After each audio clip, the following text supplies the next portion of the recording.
Here's your chance to win even more from the National Lotteries Authority when you play for 2 times daily. Choose 4 numbers from 0 to 9 and you can win up to $5,000 with a $1 inline bet. Make sport and back it up too. That's right. There'll be lots of cash waiting for you.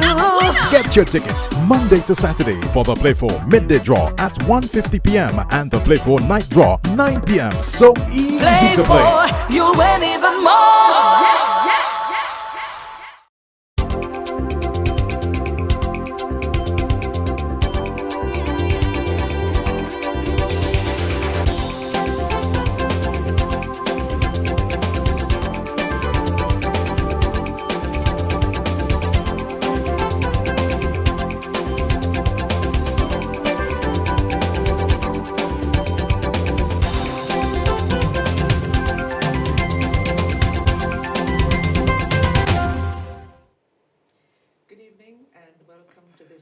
Edition of Roundtable Talk. Well, as many of you may know, this is the month of February and it's also being observed as Black History Month. So we're going to be talking Black history, and not Black history, it's Caribbean history, it's African history, but we're going to be talking Black history, and to help us do that this evening, we have 2 youthful young ladies in the persons of Ayana Bob and Afi Martin. Both are teachers. Both are also pursuing their PhD at the UWI. Cave Hill campus. Cave Hill campus. Yes. Cave Hill is celebrating 60 years, while the entire university is into its 75th year this year. So, Black history and 2 powerful Black women teachers. We're going to start the program by having you tell us what you do, and where you are based, etc. Okay. All right. So I'm Afi Martin. I am a teacher at the St. Vincent Grammar School. My areas of concentration are Caribbean history and social studies. I am currently at the submission stage, actually, of my PhD. I have worked on women in the labor movement and party politics in St. Vincent and Grenadines, and I have focused on the second half of the 20th century. Okay, yes. Great. And Ayana? Ayana, yes. So I'm Ayana Bob. I'm a teacher at the Sandy Bay Secondary School. My area, of course, is history. I also teach some English language, but I'm also trained in teaching social studies. Currently, like Ms. Daniel mentioned, I am a PhD student, or candidate, sorry, with the University of the West Indies. My research area is Black radicalism in 20th century, St. Vincent and the Grenadines. So my areas of exploration, I'm looking at the spiritual Baptist movement.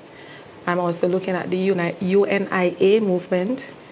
I'm exploring parts of the 1935 riots, as well as the Black Power movement in St. Vincent, and also a small part of the Rastafari movement in St. Vincent.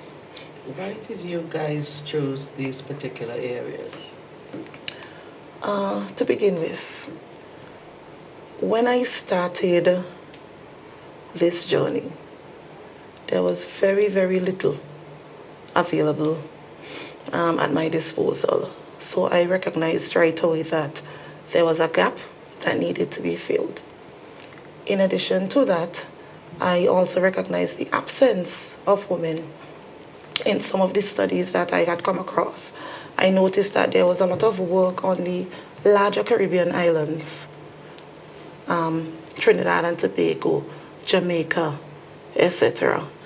But just a little drop in the bucket on St. Vincent and the Grenadines. And there was such a great need to promote women as catalysts of change in St. Vincent and the Grenadines. And I really wanted to have people develop an appreciation for their contribution to the advancement of democracy in both colonial and post-colonial St. Vincent and the Grenadines. You're doing some work on Ivy Joshua. Yes. How is that going? I look at that part of my study as truly a labor of love. And in our earlier conversations, I was saying this has really come full circle, because when I started and I couldn't find anything, my supervisor, Dr. Cleve Scott, I went to him, I said, I cannot find anything. And he suggested a few books that I should read. And one of the books that I read, cover to cover, was Against All Odds, The Political Path of Ivy Joshua, written by you. And it was a Projects Promotions publication. Published it, yes. Yes, in 1992, I believe, if memory serves me right. And I remember I presented a paper on the History Forum in Cave Hill a few years back. And it was one of my first presentations on the role of Ivy Joshua in the PPP. And I remember one person who was in attendance told me, you can't really make a heroine out of somebody who's not really suited. Sometimes you have to just leave it as is. Maybe that is one of the reasons why I worked so hard to see what I could find on Ivy Joshua. And there's so much, but there's only so much you could put in a thesis, right? Ivy Joshua was a political giant, a great politician in her own right. Now, currently there is a movement to have E.T. Joshua as a national hero of St. Vincent. And I contend that both, it must be done as a duo. Because like E.T., Ivy held on to her seat for more than 2 decades, about 22 years. That's unbroken years. That's her defeating every possible person who came up against her from around 1957 to 1979, thereabout. So that's 2 seats in the Legislative Council. That's 2 seats, 2 votes for the political party. That's 2 votes from 2 different political theaters.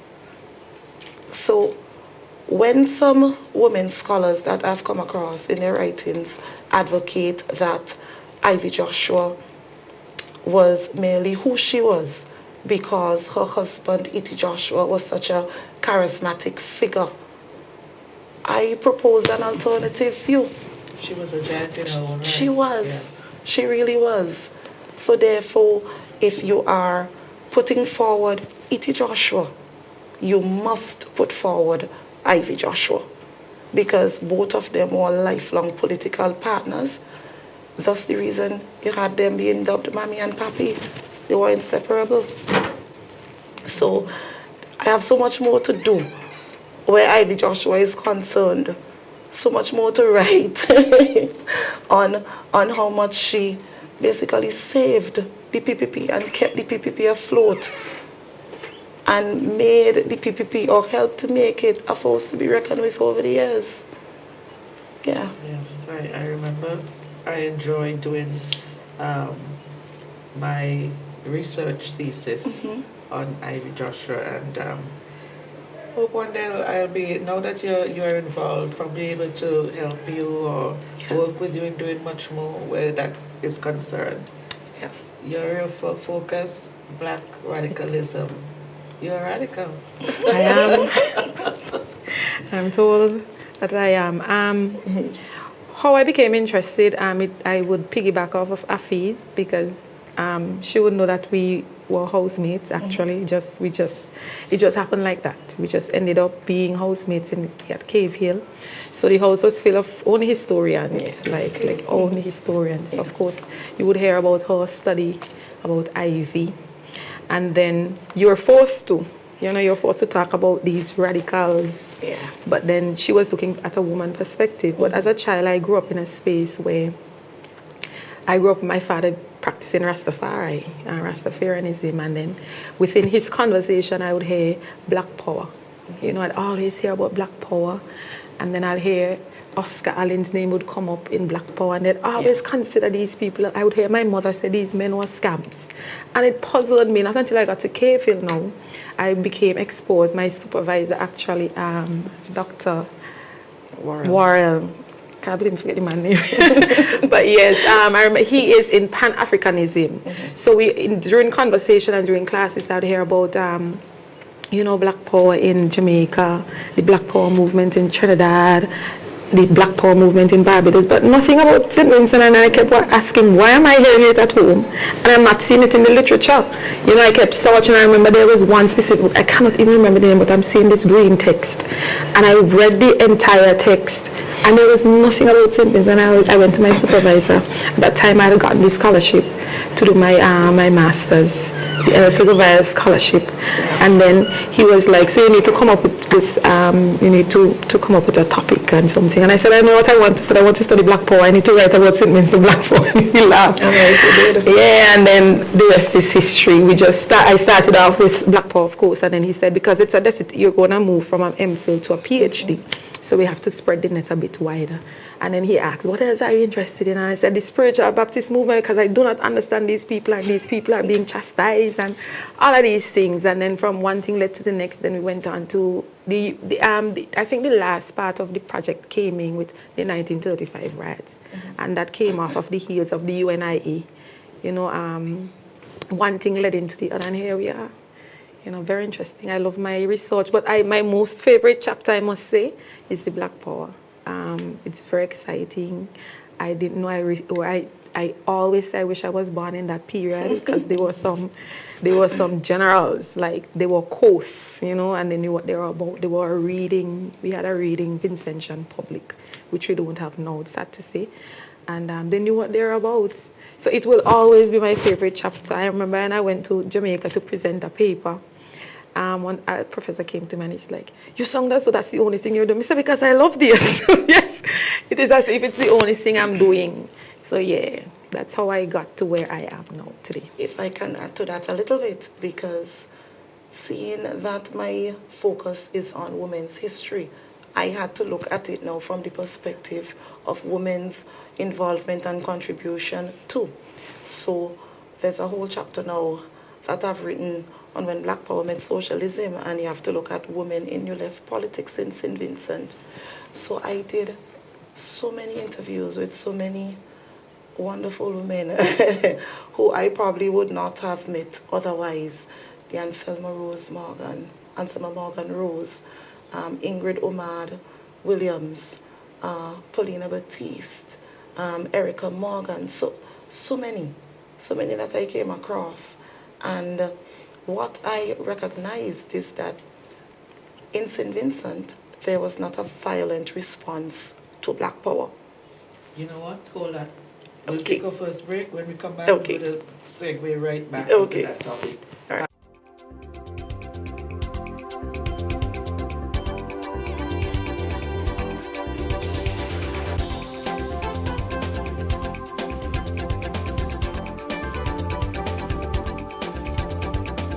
Thinking of winning the lotto jackpot? Well, there is an easy way. Combo Play. Choose 4 numbers from 1 to 36. That's a combo 4 at a cost of $64. Match any 4 of the 5 numbers and win the lotto jackpot. There's Combo 6, where you purchase 6 numbers for only $12. Match any 5 of the 6 lotto numbers and hit the jackpot. How about Combo 7? That's a purchase of 7 lotto numbers for $42. Match any 5 of the 7 numbers and you will win the jackpot. There are also Combo 3, Combo 8, and Combo 9 lotto plays. Visit the NLA headquarters in Pauls Avenue or WhatsApp 495-6886 for more details. Lotto, you have to be in it to win it. You can increase your chances of winning the Super 6 jackpot with a combo play. Remember, Super 6 numbers are from 1 to 28. Choose any 5 Super 6 numbers. That's a combo 5 for $69. Match any 5 of the 6 numbers and you will win the jackpot. Choose 7 Super 6 numbers for $21. Match any 6 of the 7 numbers and win the jackpot. There's more. Combo 8, where you purchase 8 Super 6 numbers for $84. Match any 6 of the 8 numbers and you will win the jackpot. There are also Combo 3 and Combo 4 Super 6 plays. Visit the Nla headquarters in Pauls Avenue or WhatsApp 495-6886 for more details. Super 6, bigger jackpots, more chances to win.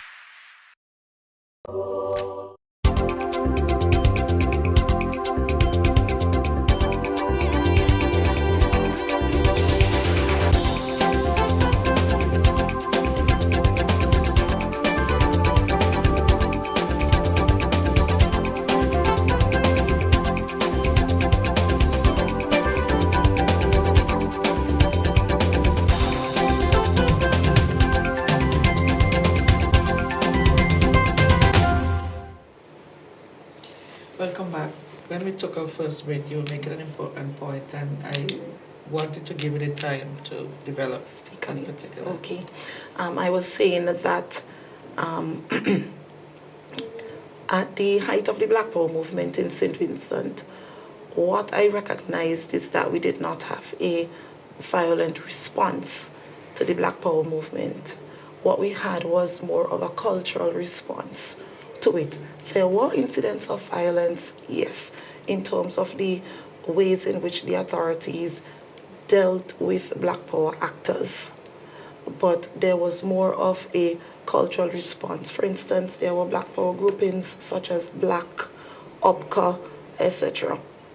And what was evident was how they showcased Black Power in terms of the beauty shows that they put on, the cultural shows that they put on, new artist movement, all their wonderful forms of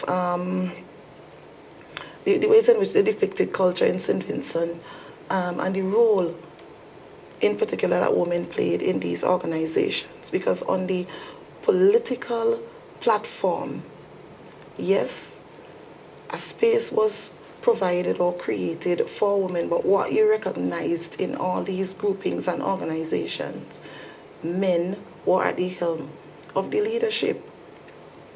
And that was very common throughout all these organizations. So when it came to the cultural front of things now, women played a major role. So women like Ingrid Omad Williams, as I mentioned earlier, Carmelita Camo Williams, I've read so many poems that they have written, right? They had Drags, that drumming group, and so forth. So in comparison to Trinidad, where there was the Black Power Revolution and a much more violent response to it.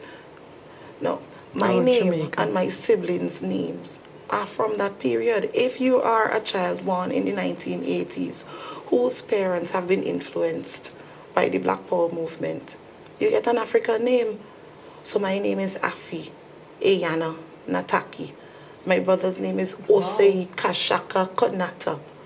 I'm a mommy of twins. My children have African-oriented names because of the importance of the meanings behind these names and how all these help to shape our Caribbean history, our nation as a people. When you say that the Black Power movement impacted the culture of St. Vincent and the Grenadines, do your findings reflect that in any way? To some extent. And like Afi just mentioned, with the naming, you know, the naming was a big thing. There was impact in the way they dress. The dressing shifted a lot from the Eurocentric sense of style, and they started adopting this African blend, mixed with, we say Afro-Caribbean blend. You know, the hairs at that period, I remember reading a piece of evidence, I think a newspaper or something, where a barber was condemning one of the Black Powerites who was carrying a puff. And then I think he labeled him, for want of a better word, as disgusting and nasty. But that was his pride. Based on what I read, he wore that hairstyle with pride, you know, because he felt black. He felt this blackness. He felt the need to not cut his hair. Afi also mentioned the beauty shows. They shifted around that time. They would have shifted away from the lighter skin and started to embrace the darker complexion ladies, you know. So the Black women now had a chance to go out there and be themselves. There used to be, I think, a Miss Afro. Yes. Yes. That was staged, I believe, by OPCA. I remember in conversation with Ingrid Omad Williams, she said one of the biggest things for her when she and her friends met up around that time was to wear her afro. And they were influenced largely by the Jet magazine, right? And when you see the international influence seeping into the Caribbean, you start following, you start emulating, and then it's the what do you call it? You're acting locally and thinking globally at the same time. Because there's where the beret came in too. Because I remember seeing clips of the men wearing the berets. I think it was so, you know, at that period it was really exciting. Me, I personally, based on what I read, I think people sometimes think I'm crazy when I'm reading the evidence, because it's exciting. Like today, you won't see a young man wearing a beret unless he's probably in one of those military. Yeah, like a cadet or something like that. Yeah. But they wore it with pride. You know, and the names that we have today, and I say naming is one of the biggest shifts, the biggest remnant of Black power. I myself am Ayana. I don't know, I really do not know if, because my aunt Alonza, she named me, I really don't know if it is by accident. I never asked, but she just gave me the name, and I just happened to end up in this space understanding that my name is from the mother country. When I met Afi and then I learned about Amma, she has a sister called Amma, and I'm like, wow. The people knew, they really knew what they were doing, but the naming is a big thing, based on what I would have seen. Yeah. Tell me, you're both in the classroom. What do you do to interest students in history? You know, recently I had her come in and do a session at grammar school for her to present a paper. I think it was around Independence time, I believe, and then had her share some of her work and so forth. At the moment, we're trying to see if we can take it from outside the four corners of the class, and we want them to interact more with the environment for them to understand that there are different variants of history. As I told someone recently, we still can't have this chalk and talk method in the classroom. We cannot walk into a classroom with a textbook and start reading. So we are still working extremely hard to foster an appreciation for history among our students. So, yeah, that's about it. What are the particular challenges you have or you face as history teachers? They don't like to read. That's one for sure. Definitely. They don't like to read. And I think we don't have the, but at least I could speak about my school. You know, I am from one of those hard area schools. We don't have the access to the resources, right? A lot of students come to me who cannot read. You know, so you know where the problem is when it comes to that. So using the eyes, trying to connect with my students through the eyes, we don't have access to that. What I try to do though, the method that I've been using because of the limitation, and then there's so much issues in getting permission to carry students on field trips and so on.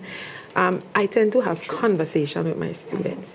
So I try my best as much as to try and relate what we're living, what we're living now with what I'm trying to tell them about what happened in the past. Sometimes it flies over some of them head, and sometimes some would be like, Miss, that is true. So I remember I was telling them, I was talking to my farm tools, and I was talking to them about the Garifuna. I think we were talking about the Carib War and the Bloody Bridge, yes. And I was telling them what I know, right? What I would have heard other persons, the older persons would have said. Nothing I've read it, because I've not read anything about it. And I remember one of them, when I was talking, I remember one of them from the area, from Point, he said, Miss, do you know, well, of course, not in standard English, but do you know that at night there is this white blanket that does be over the same place we were talking about the bridge? And I'm like, yeah. And then I went back, and I remember going back to my principal, because he's the one who really feeds me the information. He and Taju. And I remember going back to them, and so they were telling me, yes, there is a story that is going around about the white blanket. They're saying that whoever died, they have a white blanket that covered. So I said, these kids know, and it went on to that where they were talking about the cannonballs. Apparently there are some cannonballs that are in Owia. They mentioned that there is one there. So those kind of things I try and do and get them soaked up into the history.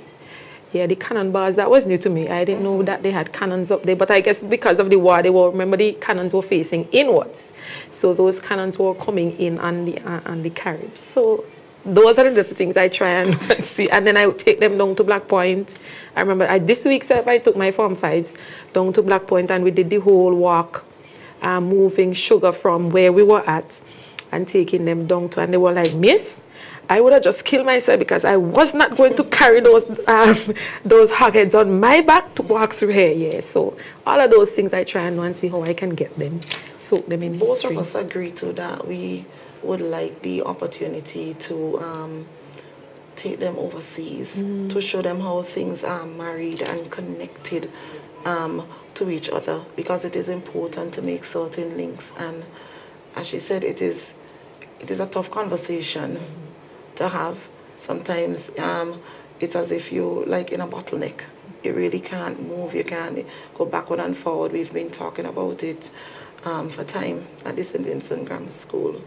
I mean, hopefully my HOD is looking, and my headmaster and deputy headmaster looking, and then they would finally come on board. But we are trying hard as history teachers to, use innovative methods. Of course, you use your ICT where necessary and so forth, but we still want the opportunity to move it from within the physical structure, take it outside. Things like exchange programs and so forth would be nice, and so forth. We have had the experience, Ayan and I have had the experience to travel overseas and to do our research.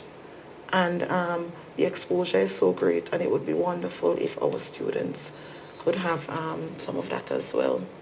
Okay, we'll take a second break. When we come back, we want to talk about things like, what's the difference between a second year or fifth year history student? In just a moment. Okay.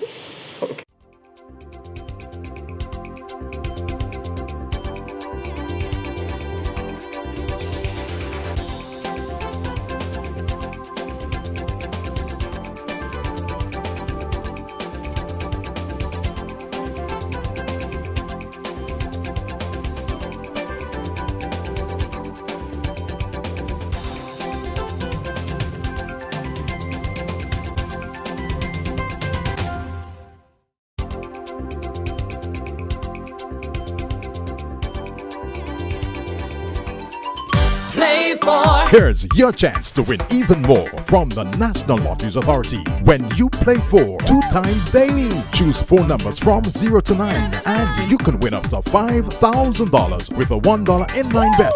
Makes 4 and back it up too. That's right. There'll be lots of cash waiting for you. Get your tickets Monday to Saturday for the Play 4 midday draw at 1:50 p.m. and the Play 4 night draw 9 p.m. So easy to play. You'll win even more. Thinking of winning the lotto jackpot? Well, there is an easy way. Combo Play. Choose 4 numbers from 1 to 36. That's a combo 4 at a cost of $64. Match any 4 of the 5 numbers and win the lotto jackpot. There's Combo 6, where you purchase 6 numbers for only $12. Match any 5 of the 6 lotto numbers and hit the jackpot. How about Combo 7? That's a purchase of 7 lotto numbers for $42. Match any 5 of the 7 numbers and you will win the jackpot. There are also Combo 3, Combo 8 and Combo 9 lotto plays. Visit the NLA headquarters in Pauls Avenue or WhatsApp 495-6886 for more details. Lotto, you have to be in it to win it.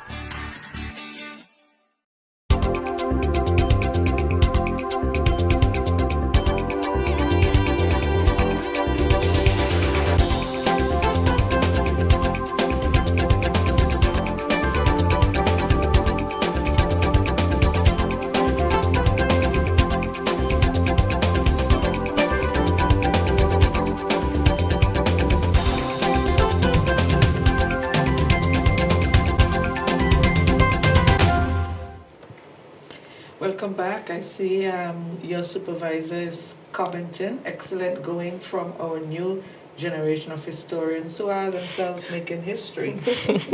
Tell me, what is the difference between a second year and a final year history student? You're talking university? No, we're At- talking in secondary school. Let me see if I could take a go at it. Now, we use a spiral curriculum. So much of what you're going to learn in the lower school, it is going to be built upon even more in the upper school. So a series of topics are selected. There's a lower school syllabus that you follow, and you are exposed to certain content at a lesser degree than when you get to the 4th and the 5th form, where it becomes a very rigorous 2-year program. Good. The syllabus in the upper school, and I think we will have to speak more to the upper school because that's where both of us are based. It starts from as early as the late 15th century and it goes all the way down to the late 20th century. So you're going to span areas ranging from the Amerindians, the indigenous peoples, and the coming of the Europeans. And again, these are topics that they would do in the lower school, but now the content is much deeper. You are applying different levels of taxonomies here and also some analysis and application, and you're synthesizing and so forth, in comparison to the lower school where it would be more knowledge-based and at a more comprehension level.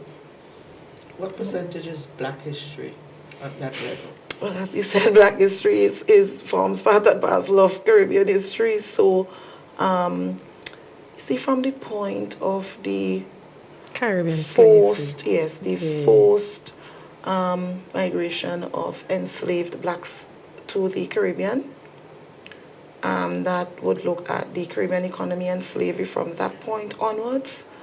Yeah, you start getting into the blackness from around there. Just to expand on what Afi said, I think there's a revised curriculum for lower school that has an aspect of where we get to look back at the Garifuna, where we're looking at our local indigenous people.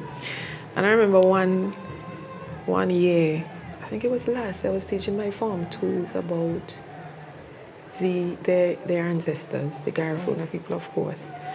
And this is unlively, but whatever. But I remember when I did my lesson plan, I sent my lesson plan to whoever is marking my lesson plan. And I remember I was told, you shouldn't be doing this because you have a lot more things to do. And I know that this person did history. And then why would you not want the students to learn about their past? Like, and like I do not do Black radicalism because I just have nothing else to do. I do it because we tend to say one thing and then we do another, and going against the grain sometimes works out. So if the syllabus says to teach the children about their ancestors, by right, there should be, so that part in the lower school, they have that opportunity to learn more about there. And I take it very personal. I mean, I cannot teach Sandy Bay Secondary School and allow these children to leave my hands and not know about their past. Definitely. I think the Lord will whip me, and my supervisor will come down here and he will whip me, and Dr. Scott will come here and whip me as well. So because I do not want to be whipped, and I do not want to be, and to not give my students justice, I must teach them. I have to tell them about it, because the genocide and the ill treatment of the Garifuna people is deep-seated. You know, these people do not, I think they have very low self-esteem. And it's not because they just wake up and, no, it is something that is embedded in them. It started before the Europeans settled here. It started when these people were exiled to Baliso and then sent to Rattan Island, and the ones that remain here went up there. They have this tendency of not feeling that they're not enough. Mm-hmm. So I could have these shirt in my hand and not tell them how great they were, how their ancestors were the ones responsible for us not being enslaved for more than 80 years. One of the Caribbean islands that did not experience slavery for 100 years. How could I do that? You know, so they have room for that in the lower schools. I don't know how many teachers do it. I don't know how many get the chance to teach it, but I try my best to squeeze it in here, and whether I put it on the lesson plan or not, I try and squeeze it in, because I think that these children deserve to know. You know, I think I was placed there for a reason, and I will do what I need to do with the people, them children. That is why it is so important, and people like us are so happy that the text on our local history will be available for us soon. We're thankful to Dr. Scott, Dr. Arnold Thomas, Dr. Adrian Fraser, and Dr. Denny. Mm. Yes. So traditionally, Black History Month is a U.S. thing. Mm. But within recent times, the governments of Canada, Ireland, and the United Kingdom, I think, have all signed on to this. Mm-hmm.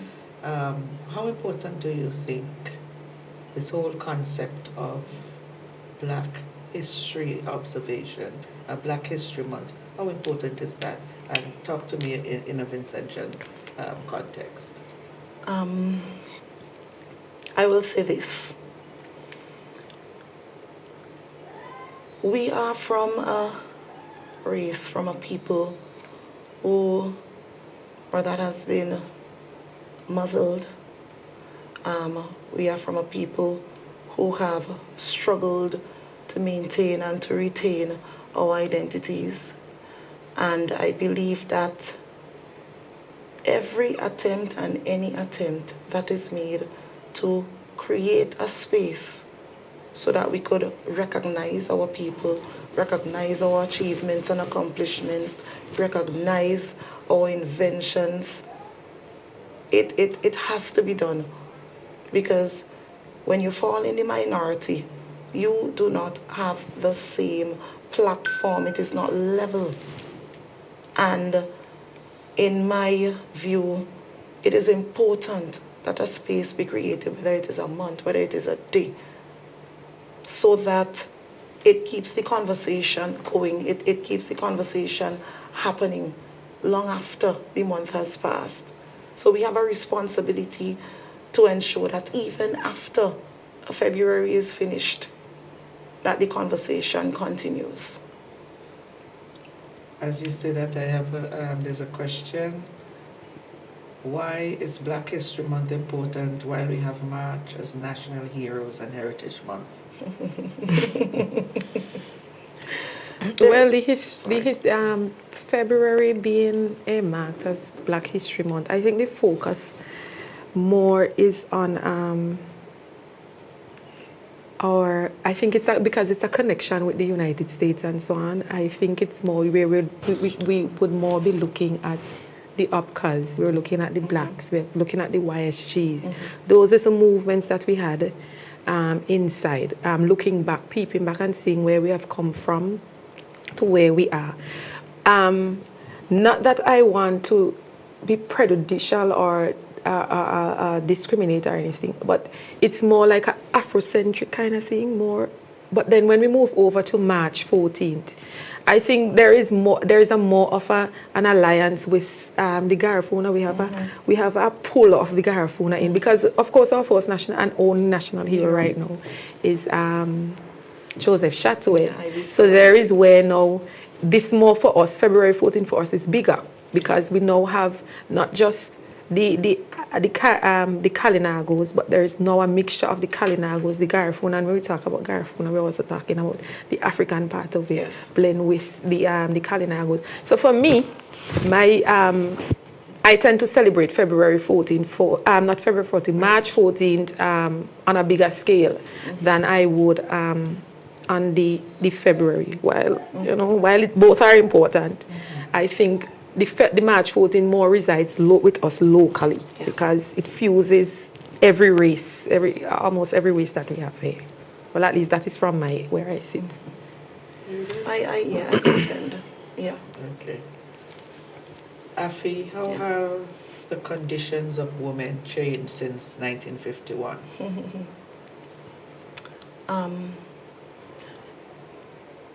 A lot. And let me say why I say a lot. Women have struggled for their place in different areas and different arenas in St. Vincent. Platforms have also been created for them so that they could use it to empower other women. I remember under the James Mitchell administration, what I recognized and what the research showed me was the thrust by that administration to place women in senior positions. There was like a burst of female permanent secretaries. I remember, I can see Judith Legetwood coming to mind. She was the PS of Communication and Works, and Selma Soso, and among others. There were certain projects that were put in place to ensure that women benefited, land reforms and so forth. I remember reading Mitchell's book, and he was saying that the Orange Hill land settlement scheme, he was saying that the majority of persons who benefited from that were women. Never mind that many of them turned around and did not vote for him. But we have come a long way. Coots. If you you must talk about the Coots. if you look, oh yes, can't forget, thank you for that. Yeah, the Coots agreement. If you look at women workers' rights, one of my chapters looked at the St. Vincent Union of Teachers fight for women workers' rights, and they waged a campaign against the Coots Agreement. And the Coots Agreement was an education regulation that was placed on the books, and it discriminated against women, particularly unmarried women. So if you had become pregnant during that particular period and you were not married, you had to leave. As soon as the tummy became very visible, you had to leave. And I interviewed several women, some who asked me to use pseudonyms because to date they were not comfortable with that part of their lives being exposed. I remember interviewing Sylvia Findlay. I remember having to take breaks during our interview because she was sobbing. She recounted an incident where she was teaching on the leeward side of the island, I believe, and a co-worker was pregnant, and some Ministry of Education officials were visiting on a particular day, and the principal had to hide the pregnant unmarried teacher in the janitor's closet until the education officials had left the school. she remembered this teacher going home on the Friday, giving birth over the weekend, coming back to work on the Monday and pretending as if she had not given birth. And this was all part and parcel of the court's agreement. I remember interviewing another person whose name I will not call, and she told me that she had to run off to get married in order to save her job. And she was not even 20 years old as yet. So we have made major strides. We have set systems and structures in place in terms of gender mainstreaming. You have legislative reforms such as the Equal Pay Act and so forth that came about in 1994, and that's a whole other story if we have to talk about women in the manufacturing sector and how their basic rights were traded off so that we could get, try to build our economy, and that's another discussion too, but we've come a long way. Okay, we'll take a final break and come right back.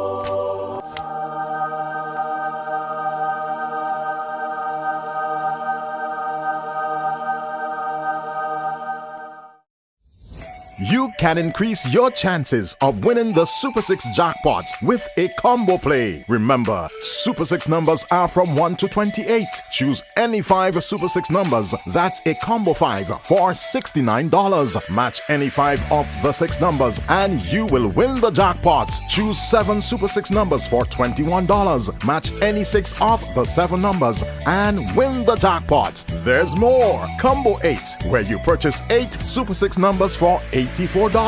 Match any 6 of the 8 numbers and you will win the jackpot. There are also Combo 3 and Combo 4 Super 6 plays. Visit the Nla headquarters in Pauls Avenue or WhatsApp 495-6886 for more details. Super 6, bigger jackpots, more chances to win.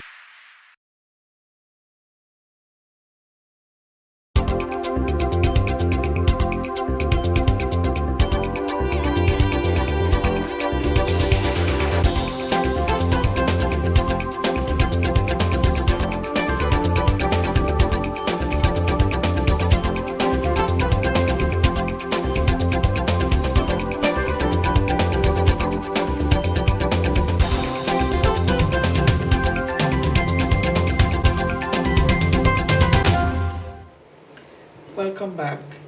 What are some of the sites, the important sites of Black history locally?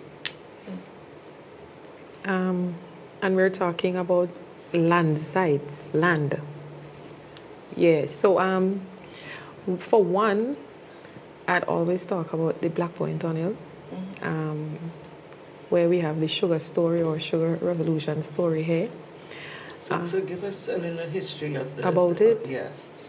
So the Black Point Tunnel, which is of course located at Black Point, was one of the routes or one of the paths they used to ship sugar, because where my school is at currently, the Sandy Bay Secondary School, we're on a plantation, the Grand Saver Estate plantation, and right where we are seated, the building that the staff room is in currently right now, we don't have any proof, but we believe that it was a warehouse or something, because underneath the building itself there are storage spaces.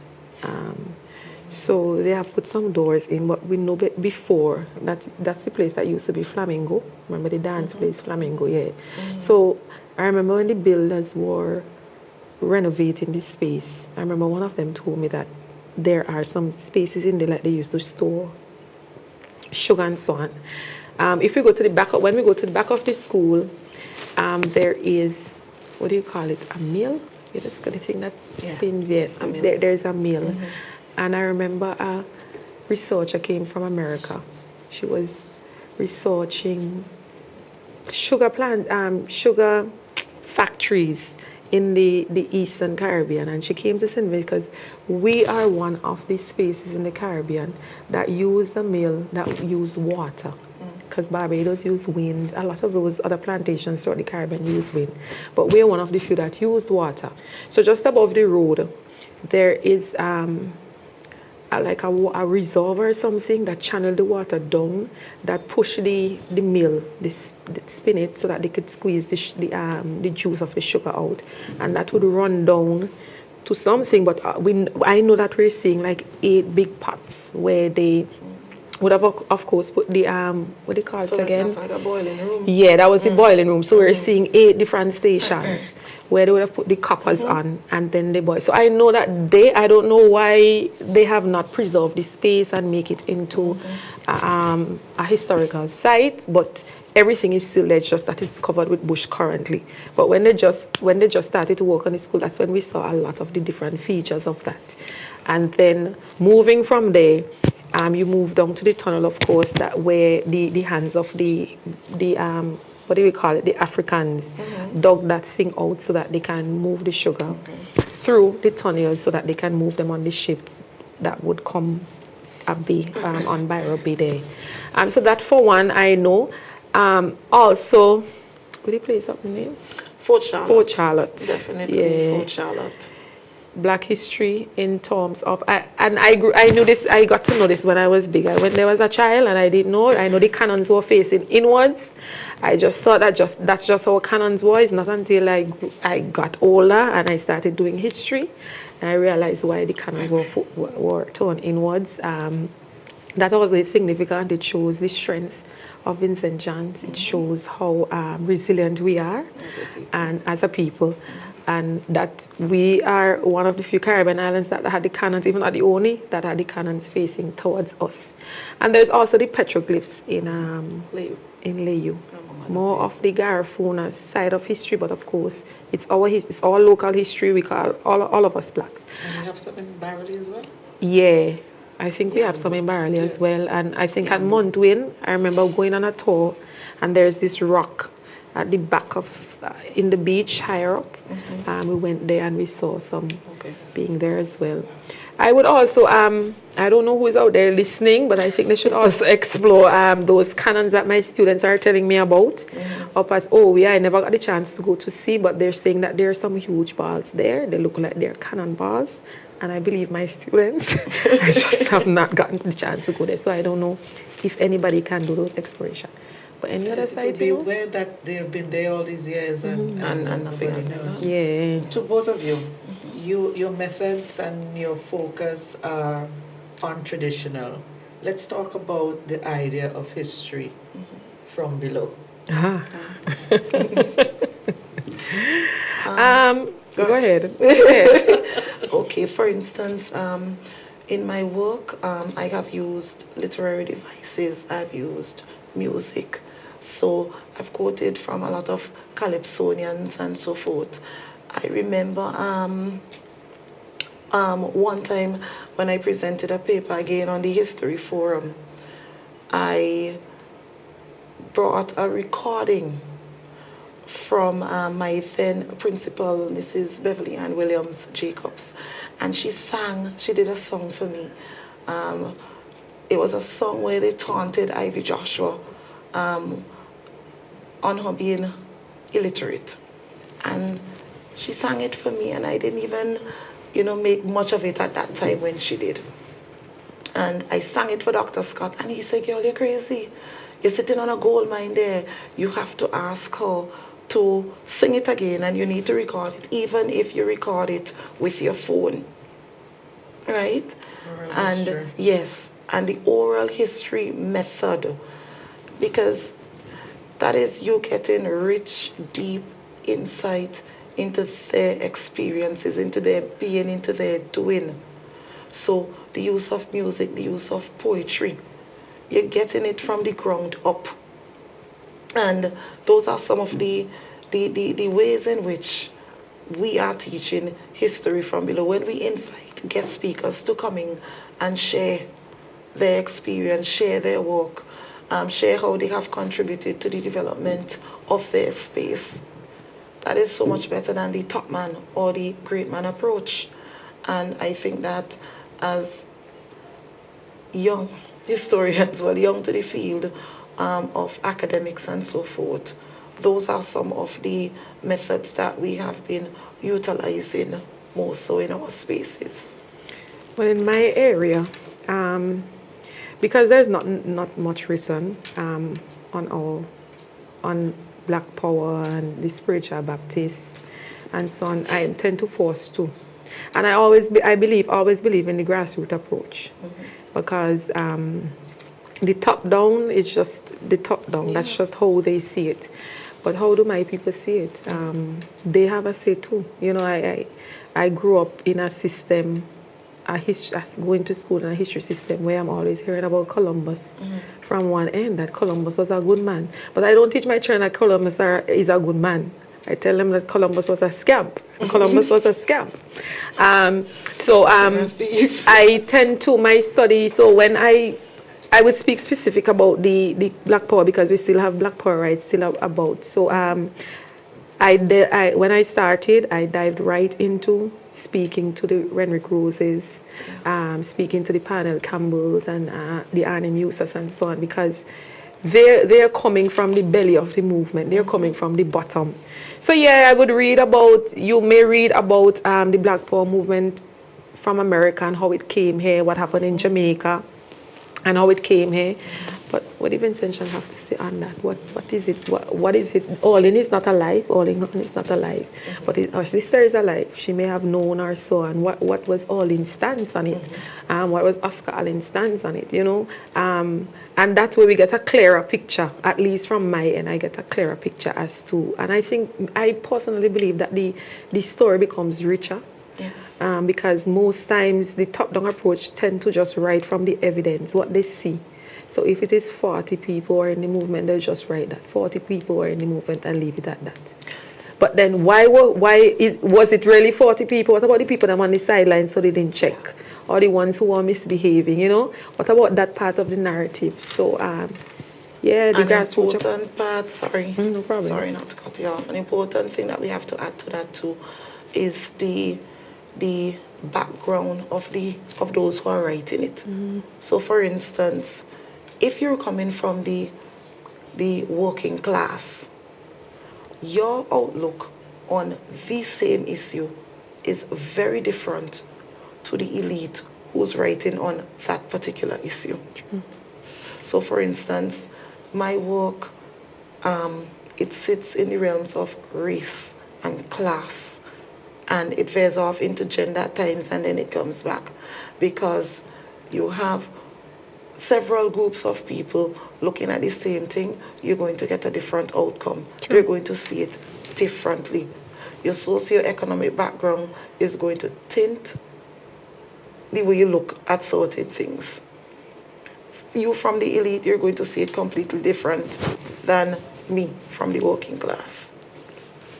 Well, Yes. I don't know where the time went. Before we go, I was perusing social media earlier today, and I saw someone making a suggestion of having an Afro Day in the school system. So how do you feel about this idea, such an idea? I'm in agreement with that. I think it is needed because I don't think there is a connection. We are Caribbean people, yes, but we cannot talk Caribbean without talking about being African. And we can't talk Vincentian without not talking about being Garifuna, yes.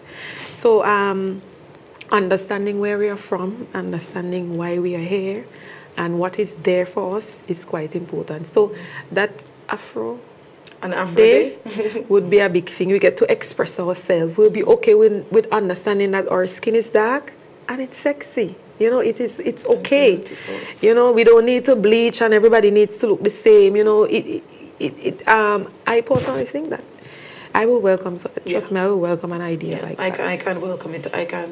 I welcome it as well. Again, you have to create a space if you want people to understand and develop an appreciation For where of they who are. they are, where they're from, why it is important to just be comfortable in your own skin. So if they can be influenced by the L'Oreal and the Maybelline and the Mayfair, And they the could be Fenty. influenced and they could be influenced by the Fenty and the Jet and the Essence and so I welcome it. You have to create a space if you want to see things change. Wow, that's a perfect note on which to end Yeah. this evening's edition of Roundtable Talk. Ladies, I'm so proud of you guys. Thank you. Our young and upcoming historians, beautiful black women. Thank you. Continue to do your work. I know I'll definitely have you guys back probably sooner rather than later. Next week, our edition of Roundtable Talk moves to the Grenadine island of Union. We are continuing our cultural theme, our indigenous theme, and we will be in Union Island next week, Wednesday, for Roundtable Talk. Thank you very much, Afi you. and Ayana. Thanks for having us. Great. Thank you for tuning in this evening. Have a pleasant Wednesday evening. Until next time, goodbye. Okay.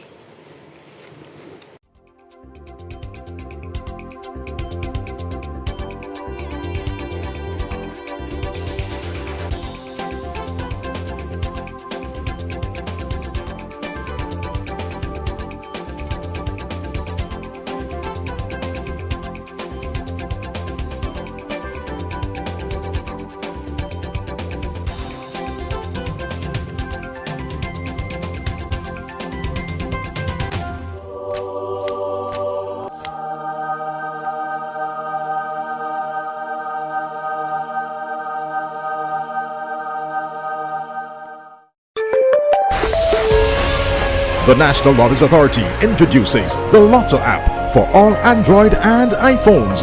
Your free download available at Nla Svg.com. Whether at home, work, or simply having fun, get all Nla game results at your fingertips.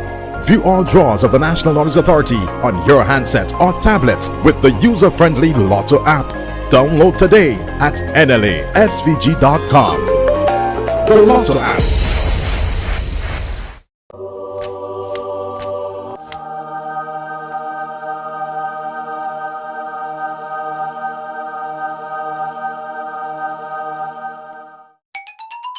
Play for Here's your chance to win even more from the National Lotteries Authority when you play for 2 times daily. Choose 4 numbers from 0 to 9 and you can win up to $5,000 with a $1 inline bet. make sport and back it up too. That's right.